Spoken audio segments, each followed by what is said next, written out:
Je laisse la parole à mon collègue Antoine Dalphond-Lamontagne. Alors, je vais commencer avec une petite question pour vous. Donc, quel est, selon vous, le produit le plus consommé sur la planète actuellement par les êtres humains? Pour le fun. L'eau. Ben, Monsieur Gauthier, vous avez raison. Donc, 64 milliards de tonnes d'eau qui est consommée annuellement. Maintenant, dans le même ordre d'idée, deuxième question, quel est, selon vous, le deuxième produit le plus consommé par année mondialement? Ok. Donc, en fait, c'est le béton. Donc, vous connaissez plusieurs applications au béton probablement. Donc, même si le béton se situe en fait le deuxième, juste en dessous de l'eau, on parle quand même de 13 milliards de tonnes qui est consommé, qui est produit en fait annuellement. Qui dit béton, on parle aussi de ciment, ici avec 4 milliards de tonnes produits mondialement. Qui dit ciment aussi, on parle de gaz à effet de serre. En fait, cette production-là est responsable de 8% des gaz à effet de serre mondiaux. Donc, comment réduire ce chiffre-là? Ça va être un petit peu le but de la présentation aujourd'hui. Ensuite, on va enchaîner avec le compendium des normes CSA A3000. Ensuite, on va parler des ajouts cimentaires alternatifs et leur application. Et pour terminer, les améliorations et stratégies proposées. Donc, on a ici en fait, la production de ciment. Donc, on a les matériaux primaires de base, en fait, là, qui sont comme la roche calcaire qui est broyée, ensuite ça qui est chauffée. Donc, on parle déjà là, de beaucoup d'énergie. Donc, on broie, on chauffe cette pierre-là, par exemple. On obtient du clinker qui est hyper solide. On broie encore une fois. Donc, il y a beaucoup d'énergie consommée qui crée du CO2. En fait, les industries, avec leur nouvelle installation, la fine pointe de la technologie, ont réussi à réduire ça à 0,7 tonnes de CO2 par tonne de ciment produit, ce qui est quand même assez bon. Par contre, on cherche encore à réduire ce chiffre-là. Donc, on a recours aux ajouts cimentaires normalisés. Donc, c'est quoi ça, en fait? C'est là pour remplacer, en fait, partiellement le ciment. Vous connaissez peut-être les cendres volantes, fumée de silice et l'étude au fourneau. Ça donne au béton, normalement, le béton plus résistant, moins perméable, plus durable et plus écologique. Donc, si on remplace une partie du ciment, on consomme moins de ciment, donc c'est bon pour l'environnement. De plus, le béton est plus durable, donc on a moins besoin d'en produire, donc il dure plus longtemps, moins besoin de refaire, c'est bon aussi pour l'environnement. Par contre, un petit problème qu'on a, c'est la disponibilité des matériaux. Parce que, bon, pour l'instant, la fumée de silice est disponible en plus petite quantité ici au Québec, tandis que les cendres volantes, l'étude au fourneau, on doit souvent les importer des autres provinces ou même des États-Unis. Une solution réside en fait dans les ajouts cimentaires alternatifs, donc qui va être le centre de la présentation d'aujourd'hui. Même principe que les ajouts cimentaires normalisés, donc c'est là en remplacement du ciment. Par contre, le problème de la disponibilité des matériaux est réglé parce qu'on parle d'une disponibilité qui est locale. On sait que ça existe, c'est bon. Maintenant, je vais laisser mon collègue Hugo vous parler en fait plus de comment on peut normaliser ça, comment le ciment et les ajouts cimentaires sont normalisés. Moi, je vais commencer plus généralement en vous parlant du compendium A3000. C'est quoi ça? C'est un recueil des normes CSA qui traite des matériaux cimentaires. C'est divisé en 5 normes, de A3001 à A3005. Nous, ce qui nous intéresse aujourd'hui, c'est dans la A3004, plus précisément l'annexe E1, qui est la méthode normalisée pour l'évaluation des ajouts cimentaires utilisés pour le béton. Comment je peux faire pour justement l'amener à l'utiliser dans mon béton? Il y a un processus que la norme prescrit, donc la mise à l'essai, qui commence avec une analyse chimique, minéralogique et environnementale, qui nous permet de savoir notre matériau il est composé de quoi, comment ils vont interagir avec les autres composantes du béton. Je donne un petit exemple, le soufre, s'il y en a en trop grande quantité, ben, ça va faire gonfler notre béton. Puis ça, on ne veut pas ça. Donc la norme a prévu ça.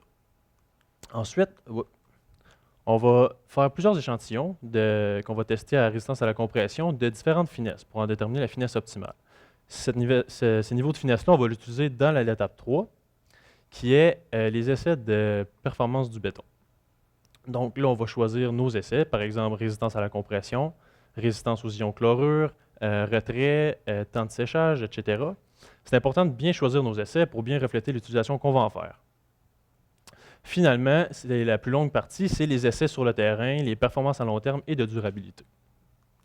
Ensuite, un coup qu'on l'a analysé, on peut ressortir différents avantages, surtout au niveau du développement durable local. Premièrement, au niveau écologique, parce que justement, on valorise des déchets qui normalement seraient enfouis, ou sur la diminution du transport, ou du côté économique et social, parce qu'on fait travailler les gens de notre région, puis on encourage les entreprises locales. Donc là, on sait c'est quoi les ajouts cimentaires, on sait que c'est normalisé, mais qu'est-ce qui existe comme ajout cimentaire alternatif? Parmi ceux-ci, on peut retrouver les cendres de biomasse, la poudre de verre, les cendres d'écorcerie, l'argile calcinée et aussi les résidus non toxiques de silice d'amorphe. Parmi ces 5 ajustementaires-là, moi, je vais vous parler plus précisément des cendres de biomasse puis de la poudre de verre.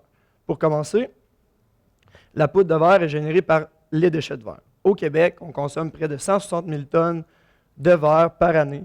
Puis parmi cette quantité, seulement 43 % est récupéré, comparativement à 51 % au Canada, puis seulement 28 % aux États-Unis. Donc, on peut voir qu'il y a une grande quantité de verre qui est à la disponibilité des industries de la poudre de verre.